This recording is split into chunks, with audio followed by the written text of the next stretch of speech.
Torej, smo povezani, vendar je to pravzaprav do te razstave bila ena taka neznanka. V bistvu se je komaj slutilo, nekaj vedelo, da je ta koča nekoč obstajala, da je bila na Pohorju, ampak zdaj, ko se je vse to razkrilo, ko smo tudi v družinskem arhivu našli fotografije iz tistega kratkega obdobja, smo tudi videli razlog, zakaj je to tako bilo, ker je ena žalost povezana s to stavbo. Namreč dedek je bil takrat že zelo bolan, on se je tudi želel imeti to zatočišče na Pohorju zaradi svojega zdravja, no, in je komaj dočakal potem to stavbo, to hišo.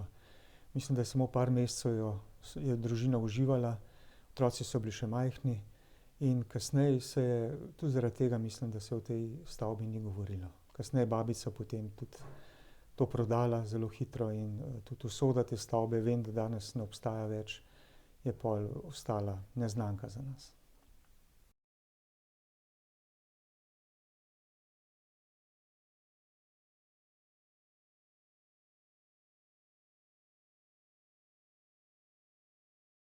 Jaz sem Sašo Deva spoznala pravzaprav v smislu, da se ga zavedam, še kot zelo majčken otroček. In sicer je Saša Dev bil naš družinski član, z ženo nista imela otrok in sta se moja starša z Miro Devovo in Sašom zelo dosti družila. V spominu mi je ostalo, da je, pa to je bil povojni čas, da so bila njihova druženja pravzaprav zelo vedra in da niso bila časovno omejena in da so bila tudi ob večerih zelo pogosta. In sem jaz bila pogosto sama doma in se spominjam svojih strašnih jokov, ker sem bila sama v veliki hiši in oni pa so se veselili življenja, ker so preživeli vojno. Zdaj imam popolno razumevanje do tega, takrat pa nisem imela. No, in v prostem času pa sta in Saša in moj oče bila, danes bi temu rekla, družbeno aktivna. In sicer nista bila dva Mariborčana, moj oče je prišel iz Obsotelja in po končanem študiju na Dunaju je dobil službo v Mariboru. Saša Dev pa, kot veste, tudi ni bil Mariborčan, da sta se pa onadva vključila aktivno v mestno socialno mrežo, pa je mogoče najbolj primerna prispodoba to, kar je rekel moj oče, in sicer je rekel, da je Maribor kozmopolitsko mesto. Zakaj? V Mariboru je bilo dosti Primorcev, Čehov, ostalih Nemcev, priseljencev, ker je bila tu močna tudi vojaška posadka. Skratka, življenje je sprejemalo ljudi kot enakopravne in upoštevalo njihove kvalifikacije in z veseljem v družbi ponudilo ustrezno pozicijo. Izgleda, da sta oče in Saša Dev imela oba eno močno željo po bivanju v naravi in da so v okviru planinskega društva po vojni začeli z temeljitim obnavljanjem požganih koč, z trasiranjem poti, kar je delal Ivan Šumljak, profesor na ekonomski šoli takrat, in da so pri tem aktivno sodelovali. To ni pomenilo, da so oni to od strani opazovali, kako se njihovi plani uresničujejo, ampak so dejansko imeli v sobotah, nedeljah udarniško delo. Imam nekaj fotografij, ki kažejo udarniško delo na Ribniški koči, kjer moja mama, ki je bila bolj dama kot fizični delavec, ima v roki lopato, mogoče samo za poziranje, kjer oče vozi samokolnico, Saša Dev to daleč opazuje. Skratka, to so spomini njihovi verjetno močni, pa moji pa tudi, ker sem v tem slikah vedno malo dvomila. No, na Pohorje so hodili seveda takrat peš in sicer običajno čez Poštelo. In jaz sem pogosto, ko sem bila starejša, hodila z njimi. To ni bila hoja v današnjem smislu. To ni šlo za neki časovni rekord, ni šlo za fizično kondicijo, ampak šlo za druženje. Hodilo se je počasi, zraven se je pogovarjalo, običajno silno zanimive stvari, mogoče so meni bile takrat vse zanimive, no, ampak dejansko so bile, sem čutila po zvoku, ne, oni so se pogovarjali pravzaprav same prijetne stvari.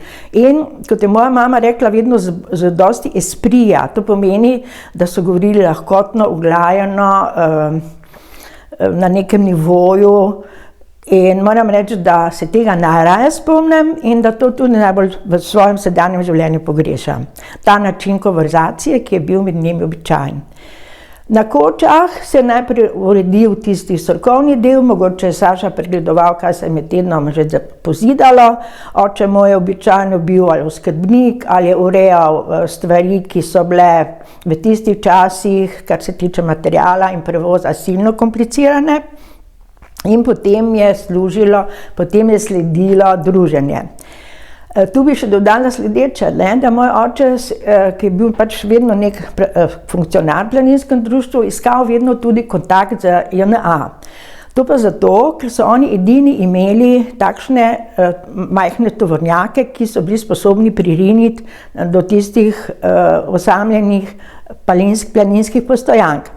Spomnim se enega generala Čekiča, potem se spomnim generala Potočarja in tako naprej. Vsi ti gospodje so potem tudi hodili, ali pa tovariši, so tudi hodili na planinske koče in je bilo tam eno prijazno vzdušje, čeprav so vsi ti planinci pod narekovaji imeli iz vojne svoje takšne in drugačne travme, ampak o tem v tistem času ni bilo ne govora, ne duha, ne sluha. No, tisto družabni del je potekal tako, da se je najprej nekaj pojedlo, zelo skromno se je jedlo, potem se je tudi zelo dosti pelo. Tu so gospe, ki so bile zraven, potem prišle še prav do izraza in potem se je v neki solidni uri šlo nazaj, da se je pač do mraka prišlo v mesto. Spanje na tistih kočah takrat ni bilo možno še, dokler niso bile urejene in tudi se mi zdi, da to v kočah nekako se mi zdi, da niso bili ravno navdušeni nad tako skupinskim spanjem, se ni bilo individualnih majhnih sobic. No, zdaj je seveda tu razlika od koče do koče, to veljalo recimo za Mariborsko. Kadar se je pa šlo na Ribniško, je bil pa to projekt, ali se je šlo z vlakom do Podvelke, pa potem peš v Ribnico, pa v Ribnici pri eni hiši je bil en gospod, ki je imel lojtrski voz pa konja, pa je potem naložil velikokrat tudi material, ki je prišel po neki drugi poti in našel prtljago in potem smo mi lepo složno korakali tistih 8 kilometrov do Koče. Na Koči je bila v mojih časih, ko sem jaz pač z starši in Sašo in Miro in pač to družbo hodila na Pohorje, upravnica na Julčka Jazbec, ki je bila doma z Kozjanskega. To je bila ena zelo dinamična, postavna gospa, ki je imela eno posebnost in sicer je ona v tistem času že imela močen motor vojaški in se ona s tistim vojaškim motorjem vozila iz Ribnice na Ribniško in nazaj, skratka vsi smo občudovali, ker tista cesta ni bila podobna ničemer. In kadar je bila že v zelo slabem stanju, je potem moj oče klical na cestno podjetje in rekel, da se napoveduje, da bo prišel Miha Marinko naprimer na Kočo in da je grozna cesta, da ne bo mogel svojim, to so bili taki mali črni Mercedesi včasih, ne bo mogel z Mercedesom niti blizu in da naj prosim te uredijo in res je po najkrajšem času bila cesta urejena. No, zdaj pa glede Ribniške in Miha Marinka in drugih važnih, pomembnih slovenskih politikov je tu še ena stvar. Na Ribniški so ti, ki so Kočo obnavljali, ustanovili društvo fanatikov Ribniške Koče. Na to temo bi se dalo marsikaj reči, to je bilo neke vrste kot ena prostozidarska loža, ker so imeli svoj statut, te ordene, proceduralne predpise, torej vse kot loža. Iniciator je bil Lojze Strašnik, to je bil en gospod, ki je bil tudi zelo aktiven v planinskem društvu, potem Fredi Voglar, tenisač prve klase v stari Jugoslaviji, Potem Borut Hribar, tudi znan mariborski umetnik. Potem moj oče, pa Saša, pa gospod Šlajmer, pa Jože Jelenc. Skratka, vsi ti, ki so takrat v društvu poganjali ta obnovitveni ciklus, ne. In ker so vedeli, da brez politike ne gre, so v to društvo oziroma fanatikov Ribniške koče povabili Borisa Ziherla, Toneta Boleta, on je bil predsednik mariborskega kraja, Milana Apiha, ki je bil tudi politik, potem doktorja Potočnika, ki je bil sodnik v Ljubljani, pa predsednik Planinske zveze Slovenije, pa tako naprej. Skratka, to so bili sami prominentni gospodje, ampak po duši planinci. Se pravi, da ni bilo važno, zdaj so oni politično tako rangirani ali drugače rangirani ali sploh ne rangirani, ampak so bili po duši planinci. Jaz sem v tej družbi dostikrat bila, eno tako prominentno in z Jožo Čopom sem šla celo na Triglav.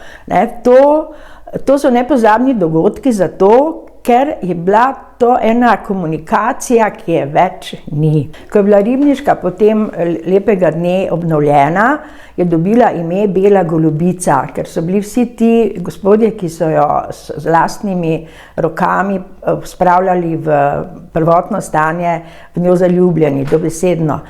Na Kočo se je hodilo ob vsaki priliki, ob vsakem vremenu in v vsaki sestavi, se pravi, družbe so se menjavali in na Kočo se hodilo. Vhod v Kočo je bil drugje kot danes, je bil kar iz dvorišča in Koča je imela neko pridobitev, ki se nam vsem zdela enkratna, in sicer je bil iz kuhinje v prvo nadstropje, kjer je bila jedilnica, lift, in s tistim liftom se je pripeljala hrana.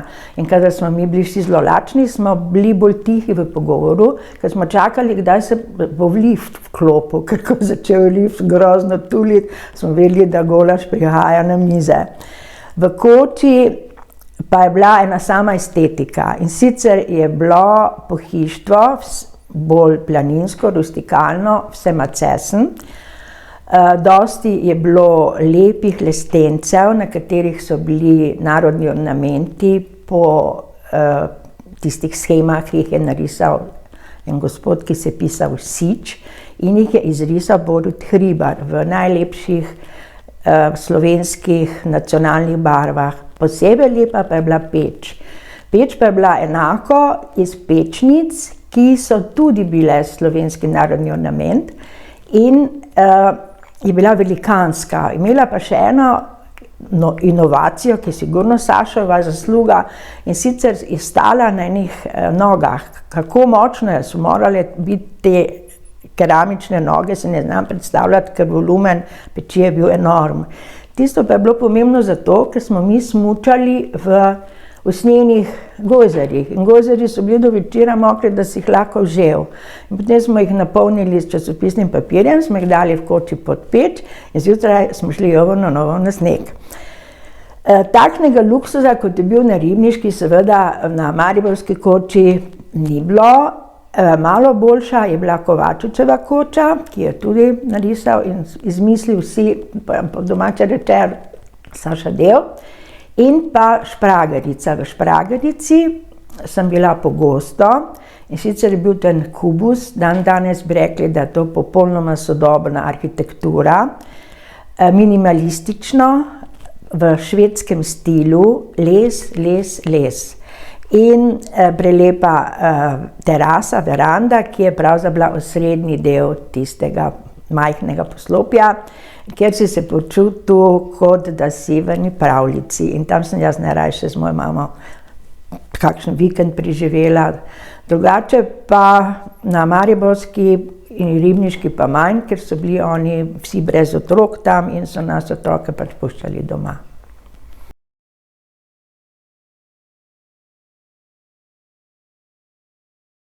Del marsikaj, ne bomo rekli posnel, ampak pridobil tudi pri sodelovanju z Maksom Čajkejem. In če gledamo Čajkejevo arhitekturo vidimo, da se je, kakor pri vsakem arhitektu, razvijala. Naprimer, ko pogledamo te stavbe začetne ali pa te bolj proti koncu njegovega delovanja, pred drugo svetovno vojno, recimo stavbe v Tomšičevi ulici. To so 3 vile, ki so obložene, delno z granitom obložene in imajo pridih te alpske arhitekture.